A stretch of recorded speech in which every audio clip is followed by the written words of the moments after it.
श्रीमद् भगवद गीता में आत्मा में ब्रह्म की विभावना करो, आत्मा को ब्रह्म रूप से देखो। ऐसा ब्राह्मी स्थिति पार्थ, भगवद गीता का शब्द, दूसरा अध्याय। तीसरे अध्याय में अध्यात्म चेतसाय से तीसरे अध्याय के 30वें श्लोक में कहा आत्मचिंतन कैसे करना है। अध्यात्म चेतसा, मैं ब्रह्म हूं, मैं अक्षर हूं, मैं ब्रह्म हूं।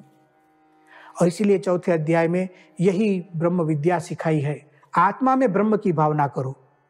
ब्रह्मार्पणम ब्रह्म हविः ब्रह्माग्नौ ब्रह्मणाहुतम ब्रह्मेव तेन गंतव्यम ब्रह्म कर्म समाधिना। आत्मा को अक्षर समझो, ब्रह्म समझो। यह हमारी सत्य, यह सच्ची आइडेंटिटी है। मैं कौन हूं? मैं आत्म तत्व हूं, मैं ब्रह्म तत्व हूं। ब्रह्म तत्व हूं से मतलब ब्रह्म के जो गुण हैं, निर्विकारिता, त्रिगुणातीतता, सुखमय, ऐसी मेरी आत्मा है। ऐसे विभावना, ब्रह्म के गुण का चिंतन करने से हमें लगता है कि मैं भी ब्रह्म हूं।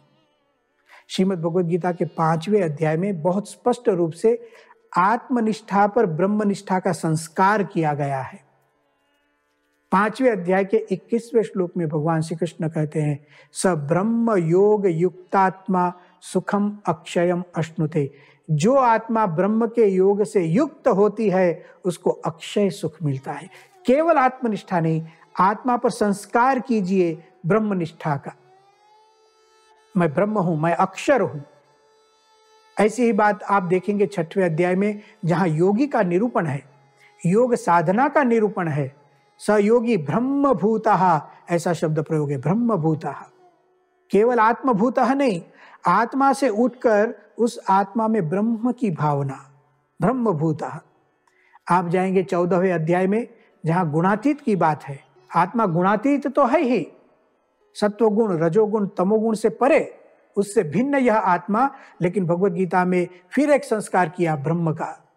3 गुणान समतीत्य ब्रह्म भूयाय कल्पते। 3 गुण से पर इस आत्मा में ब्रह्म के गुण आते हैं। उसी को 18वें अध्याय में कहा ब्रह्मभूतः प्रसन्नात्मा न शोचति न कांक्षति समः सर्वेषु भूतेषु मद्भक्तिम लभते परा।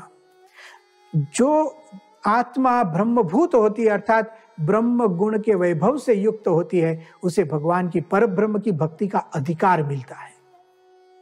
भगवान के तो हम दास हैं, तो भगवान की भक्ति दास भाव से जब हम करना चाहते हैं तो उसकी योग्यता कहां से आती है? ब्रह्म भाव में से। श्रीमद् भगवद गीता में इस तरह एक तत्वज्ञान दिया है, गूढ़ तत्वज्ञान है, शांति से समझना पड़ता है। लेकिन एक अद्भुत क्रम, इंद्रियों से लेकर, आप देखिए एक ही शरीर में, अब हमारा जो शरीर, ये जन्म भगवान ने दिया, जो जीवन हम जी रहे हैं, उसमें यदि विचार करें तो एक बाह्य जगत है। और पूरे बाह्य जगत में से जब हम हमारी वृत्ति को खींचकर यहाँ अंदर लाते हैं तो हमारा शरीर दिखता है, और अंदर जाते हैं तो इंद्रियां दिखती है, ज्ञानेंद्रिय और कर्मेंद्रियां, और अंदर जाते हैं तो मन की अनुभूति होती है, और अंदर जाते हैं तो बुद्धि की अनुभूति होती है, और अंदर जाते हैं तो आत्म तत्व की अनुभूति होती है। उसी आत्म तत्व में ब्रह्मभूतः, ब्रह्म की विभावना, और फिर ब्रह्मरूप जो आत्मा है उसमें परमात्मा की भक्ति करने से एक भगवान का साक्षात्कार इसी आत्मा में।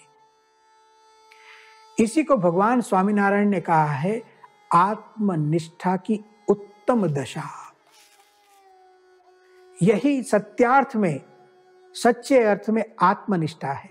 तो जब भी अपने आप का चिंतन करें तो केवल मैं आत्मा हूं, मैं आत्मा हूं, इतना ही न भूले।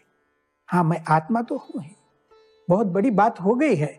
उससे भी बड़ी बात, मैं आत्मा हूं, मैं अक्षर हूं, मैं ब्रह्म हूं, और परब्रह्म मुझ में निवास करते हैं। भगवान मेरे साथ है।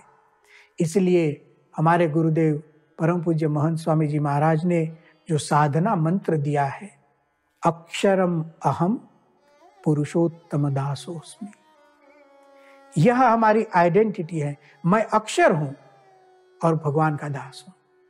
कोई हमें पूछे आप कौन हैं, तो कहना मैं अक्षर हूं। इस तरह यदि कोई व्यक्ति अपने आप को समझे, अपने आप का परिचय प्राप्त करे, उसको जीवन में बहुत लाभ होता है। सुख का लाभ, शांति का लाभ, दुख का निवारण हो जाता है, अशांति चली जाती है। ऐसी अद्भुत बातें भगवत गीता में की हैं। और भी बातें सांख्य ज्ञान में भगवान श्री कृष्ण अर्जुन को समझाते हैं, वह हम इसके बाद के व्याख्यान में देखेंगे।